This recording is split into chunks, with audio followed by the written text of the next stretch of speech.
Hi friends, మన ఛానల్లో కులాలకు సంబంధించిన చాలా వీడియోలు ఉన్నాయి. కొత్తగా ఎవరైనా చూస్తున్నట్లయితే ఈ వీడియో అయిపోయాక మన ఛానల్లోకి వెళ్ళి మిగిలిన వీడియోలు కూడా చూస్తారని ఆశిస్తున్నాను. కొత్తవారు ఎవరైనా ఉంటే ఛానల్ని సబ్స్క్రైబ్ చేయండి. ఈ వీడియో చూశాక లైక్ చేయండి. మీకు ఎలా అనిపించిందో కామెంట్ చేయండి. ప్రస్తుతానికి మనం ఈ వీడియోలో బ్యాక్వర్డ్ క్లాసెస్లోని గ్రూప్ ఏ కేటగిరీ గురించి చెప్పుకోబోతున్నాం. షార్ట్కట్లో ఈ కేటగిరీని బీసీఏ కేటగిరీ అని కూడా అంటారు. దానికి సంబంధించిన పూర్తి వివరాలు ఈ వీడియోలో మీకు నేను ఎక్స్ప్లెయిన్ చేస్తాను. ఎక్కడా స్కిప్ చేయకుండా చివరి వరకు చూస్తారని ఆశిస్తున్నాను. ఈ వీడియో చూశాక మీకు ఎలా అనిపించిందో కామెంట్ చేసి మీ కమ్యూనిటీ గ్రూపుల్లోకి షేర్ చేయండి. ఇక టాపిక్లోకి వెళ్ళిపోతాం.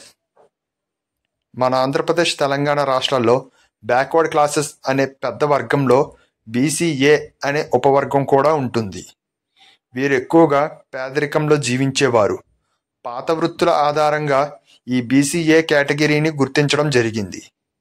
ఈరోజు మన సీరియల్ నెంబర్ వారీగా బీసీఏ కేటగిరీలో ఉన్న అన్ని కులాలు, వారి వృత్తులు, వారి రిజర్వేషన్ల గురించి సంబంధించిన చరిత్ర అంతా తెలుసుకుందాం. బీసీఏ రిజర్వేషన్ల చరిత్ర. మొదటిసారిగా 1966లో జీవో నెంబర్ 1880 ద్వారా భారతదేశంలో ఉన్న బ్యాక్వర్డ్ క్లాసెస్ల జాబితా విడుదలైంది. తర్వాత 1970లలో మన ఆంధ్రప్రదేశ్, తెలంగాణ రాష్ట్రాలు కలిపి ఉమ్మడి ఆంధ్రప్రదేశ్లో BCA, BCB, BCC, BCD, BCE అని 5 గ్రూపులను కూడా గుర్తించారు.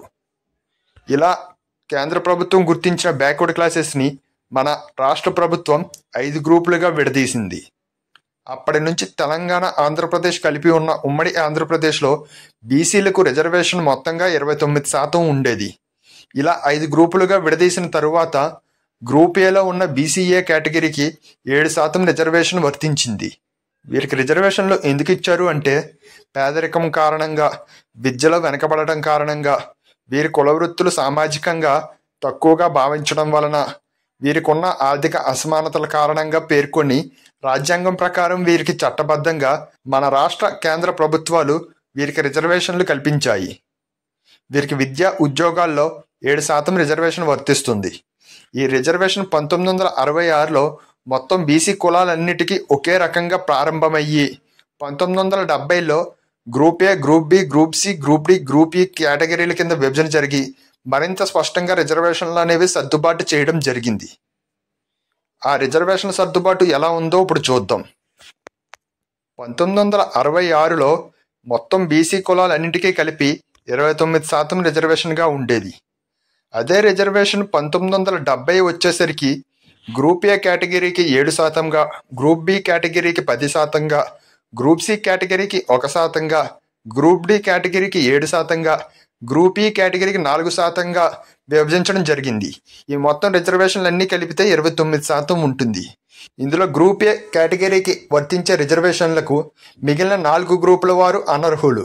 ఇలా గ్రూప్ ఏ కేటగిరీకి అంటూ సపరేట్గా ప్రత్యేకంగా 7% రిజర్వేషన్లను మన రాష్ట్ర ప్రభుత్వం ఏర్పాటు చేసింది.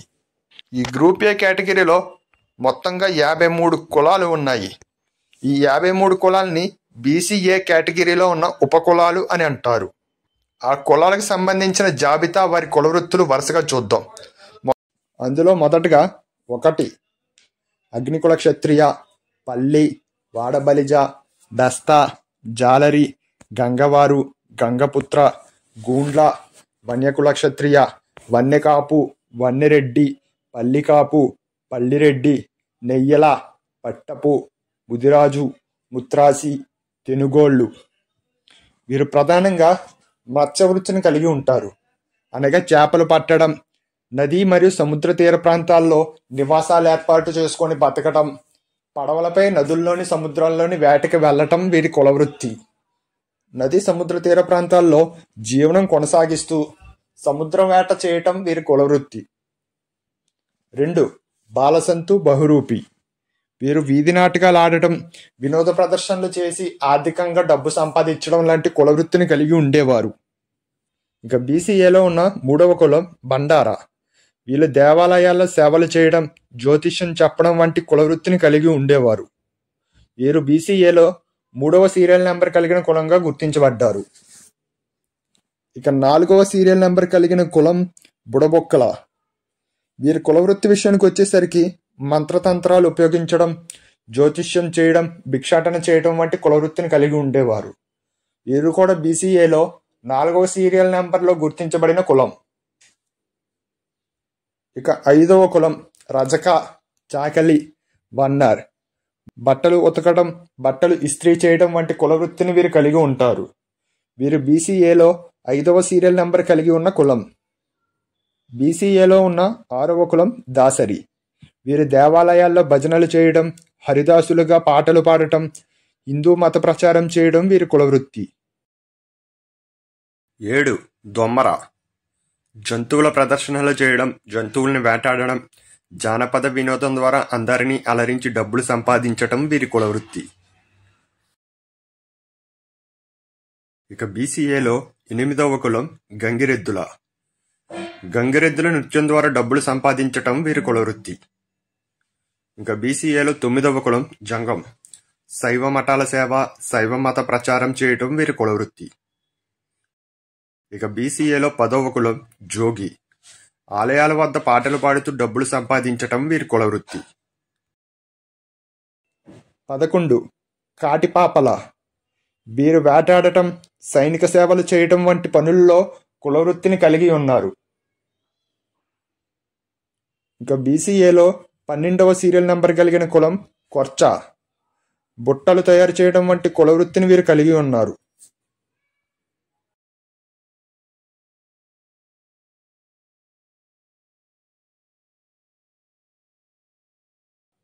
వీరు వ్యాపారం చేస్తూ పశువుల పెంపకం, రవాణా వంటి పనుల్లో కులవృత్తిని కలిగి ఉన్నారు. వీరు బీసీఏ కేటగిరీలో 13వ సీరియల్ నెంబర్గా గుర్తించబడ్డారు.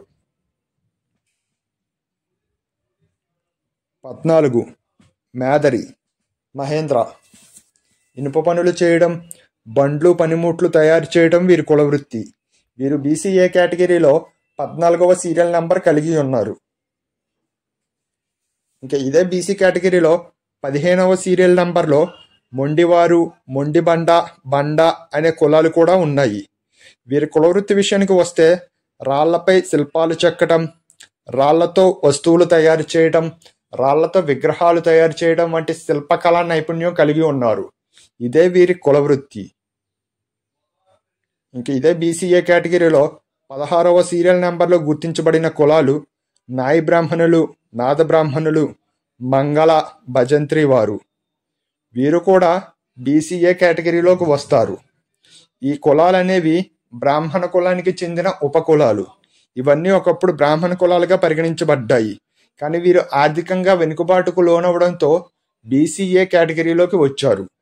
వీరు నాయి పని చేయడం, క్షౌరం చేయడం, సంగీత వాయిద్యాలు వాయించడం, జ్యోతిష్యం చెప్పడం, వైద్యం చేయడం వంటి పనులను కులవృత్తులుగా కలిగి ఉన్నారు. 17 నక్కల. వీరు జంతువుల తోలుతో వస్తువులు తయారు చేసి అమ్మటం వంటి పనులు కులవృత్తులుగా కలిగి ఉన్నారు. ఇంకా బీసీఏలో 18వ కులం పిచ్చిగుంట్ల వంశరాజ్. వీరు ఆలయాలకు సేవలు చేయడం, జానపద వినోదం చేయడం వంటి పనులను కులవృత్తులుగా కలిగి ఉన్నారు. ఇంకా బీసీఏ కేటగిరీలో సీరియల్ నెంబర్ 19లో గుర్తించబడిన కులం పాముల. వీరు పాములు పట్టడం, పాములతో ఆటలు ఆడించడం, పాముల ప్రదర్శనలు చేయడం, మంత్రతంత్రాలు చేయడం వంటి పనులను కులవృత్తులుగా కలిగి ఉన్నారు. ఇంకా బీసీఏలో 20వ కులం పార్ది నిర్షికారి. వీరు వేటగాళ్లుగా కులవృత్తిని కొనసాగించేవారు. ఇంకా బీసీఏలో 21వ కులం పంబల. వీరు దేవాలయాల్లో నృత్యం చేయడం, మత సంబంధిత సేవలు చేయడం వంటి పనులను కులవృత్తులుగా కలిగి ఉన్నారు. ఇంకా బీసీఏలో 22వ కులం పెద్దమ్మ వాళ్ళు, దేవర వాళ్ళు, ఎల్లమ్మ వాళ్ళు, ముత్యాలమ్మ వాళ్ళు, దమ్మలి. వీరు అమ్మవారి జాతరలలో సేవలు చేయడం వంటి పనులను కులవృత్తులుగా కలిగి ఉన్నారు.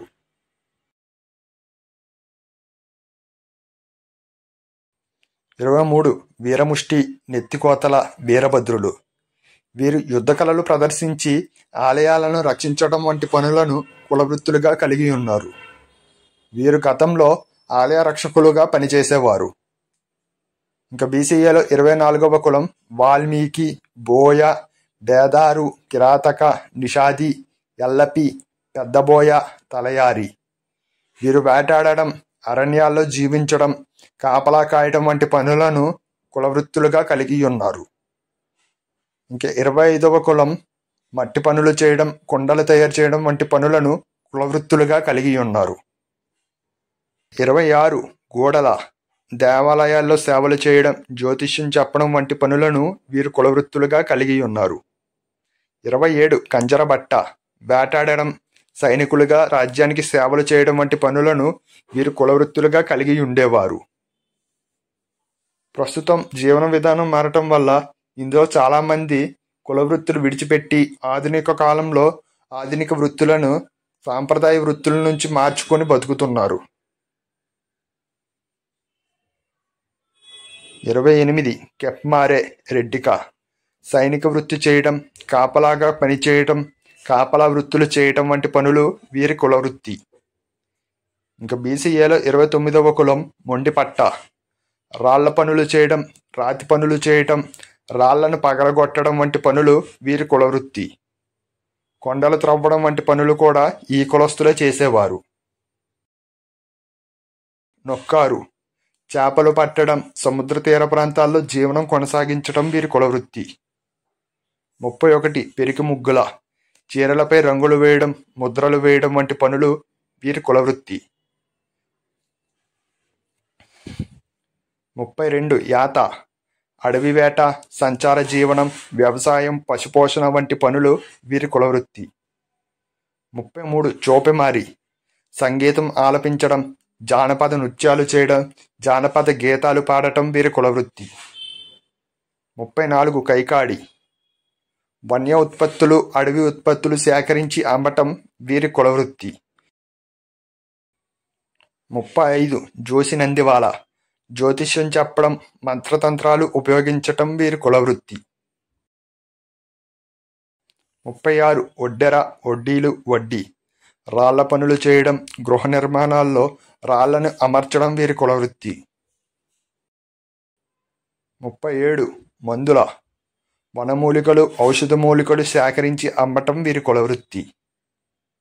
38 మెహతారు ముస్లిం చిన్న చిన్న వృత్తులు చేసుకుంటూ సేవా మార్గంలో బతుకుతూ జీవనోపాధి పొందడం వీరి కులవృత్తి. 39 కూనపులి జంతు సంరక్షణ, జంతువుల వేట, పశుపోషణ, జంతువుల పోషణ వీరి కులవృత్తి. 40 పట్ర చిన్న వస్తువులు తయారు చేసి అమ్మటం వీరి కులవృత్తి. 41 కూరాకుల పొందర వంట, ఆహార ఉత్పత్తులు వీరి కులవృత్తి. 42 సామంతుల సైనికులుగా పనిచేయడం, భూస్వామ్య సంబంధిత పనులు చేయటం, రాజ్యంలో సేవకులుగా పనిచేయడం వీరి కులవృత్తి. 43 పాల ఏకిరి, ఎకిల, వ్యాకుల చేపలు పట్టడం, మత్స్య సంపద కలిగి ఉండడం వీరి కులవృత్తి. 44 నాయినివారు, పాలెగారు, తోలగారి కాపలా కాయడం, రక్షణగా రాజ్యానికి సేవ చేయడం వీరి కులవృత్తి.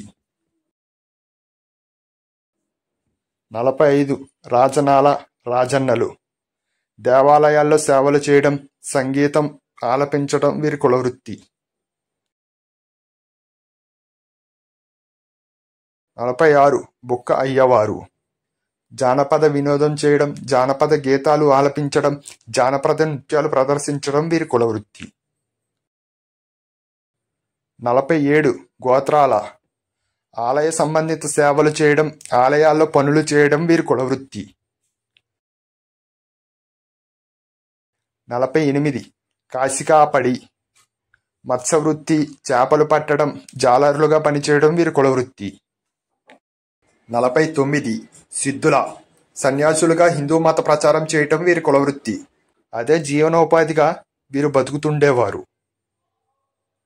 50 సిక్లిగర్ ఆయుధాలు తయారు చేసి రాజ్యరక్షణలో రాజులకు, సైనికులకు సేవలు చేయటం వీరి కులవృత్తి. 51 పూసల ఆభరణాలు తయారు చేసి అమ్మటం వీరి కులవృత్తి. 52 ఆసాదుల జ్యోతిష్యం చెప్పడం, హిందూ మత ప్రచారం చేయడం వీరి కులవృత్తి. 53 కెయిత కెవిటి మత్స్యవృత్తి, చేపలు పట్టడం, సంచార జీవితం, సముద్ర తీర ప్రాంతాల్లో నివసించడం వీరి కులవృత్తి.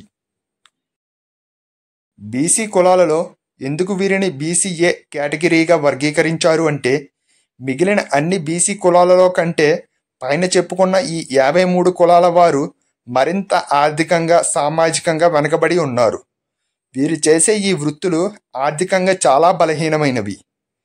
బీసీ కులాల్లో వీరు మరింతగా వెనకబడి ఉన్నారు కాబట్టే వీరికి అధిక శాతం రిజర్వేషన్ ఉండాలనే ఉద్దేశంతో వీరిని రాష్ట్ర ప్రభుత్వం బీసీఏ కేటగిరీలో పెట్టి మొదటి ప్రిఫరెన్స్గా వీరికి 7% రిజర్వేషన్ను కల్పించింది. అందుకే ప్రభుత్వం బ్యాక్వర్డ్ క్లాసెస్లో గ్రూప్ ఈ కేటగిరీ రిజర్వేషన్లను తీసుకొచ్చింది.